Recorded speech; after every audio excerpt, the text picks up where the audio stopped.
ইন্ডিয়ার রকে লাগাই দিয়েছে কিভাবে বাংলাদেশের অবস্থানটাকে নষ্ট করা যায়। এমনকি হুজুরেরা পর্যন্ত ইন্ডিয়ার বিরুদ্ধে একটা কথা বলে না। চিন্তা করতে পারছেন? ওরা মনে করে আমাদের মূল রব প্রভু হলো মোদি। আস্তাগফিরুল্লাহ, একটা কথা বলতে পারে না।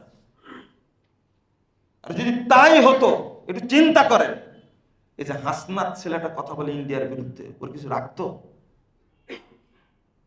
নাহিদ যে ছেলেটা কথা বলে ইন্ডিয়ার বিরুদ্ধে, সংগ্রামী তাদের ইন্ডিয়ার বিরুদ্ধে, এদের তো কোন দিন একবার লাশ গুম করে কিছুই পাওয়া যেত না। আর আপনার উদ্দেশ্যটা কি? ইন্ডিয়ার বিরুদ্ধে কথা বলতে পারেন না কেন? ভয়ের ভয়?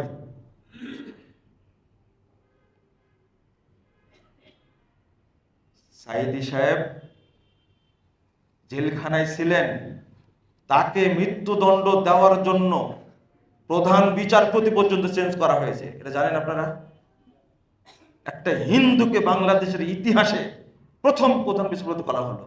এটা আল্লাহ কি করলেন? ওর মাধ্যমে রায় আল্লাহ বের করে দিলেন যা মৃত্যু কারাদণ্ড। অথচ বসার জন্য অন্য কারণে এই দ্বন্দ্ব শুরু, এখানে দ্বন্দ্ব শুরু পরে সেই বিচারপতি টিকতে পারলো না, লাথি দিয়ে বের করে অন্য দেশে পাঠিয়ে দেওয়া হয়েছে। আল্লাহর পরিকল্পনা আর মানুষের পরিকল্পনা এক হয়? পরবর্তীতে তাকে ফাঁসি দিতে পারল, চেষ্টাই ছিল ফাঁসি দিবে। আমাকে বলছে, বাবা প্রথম পরিকল্পনা হয়েছিল 1 সালে আমাকে মেরেই ফেলে দেওয়া হবে, কিন্তু যাদেরকে দায়িত্ব দিয়েছিল তারা এসে আমার কাছে বলেছে যে আপনাকে মেরে ফেলে তার দায়িত্ব দেওয়া হয়েছে, কিন্তু আমরা নেত্রীকে বলেছি আপনাকে মারতে পারবো না। তিনি বলছেন, বলেন কি? হ্যাঁ, দায়িত্ব দিয়েছে, আমরা প্রতিবাদ করেছি। তিনি যুদ্ধ অপরাধের সাথে জড়িত, এটা আমাদের জানা নাই, অন্য দেওয়ার দায়িত্ব দিলে আমরা সেটা দেখব। তিনি আমাকে বলছেন এইভাবে। তাই নাকি? যা তখনই মেরে ফেলতো। এরপরে চেষ্টা হলে কি করে?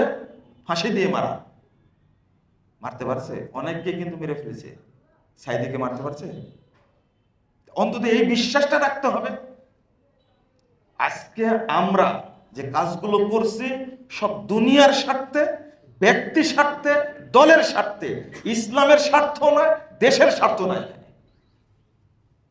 এই জন্য যত বিশৃঙ্খলা হবে, এই জন্য প্রথম দোষী হলো আমাদের মধ্যে, সেটা হলো অনজ্ঞ এবং বিভক্তি হলো সবচেয়ে বড় দোষ। এই জন্য রাসূল সাল্লাল্লাহু আলাইহি ওয়াসাল্লাম বলে দিয়েছেন, তোমার সালাতের চেয়ে, তোমার যাকাতের চেয়ে, তোমার সিয়ামের চেয়ে মানুষের মধ্যে ঐক্য ধরে রাখা, মীমাংসা করে দেওয়াটা হলো সবচেয়ে বড় ফজিলতপূর্ণ কাজ।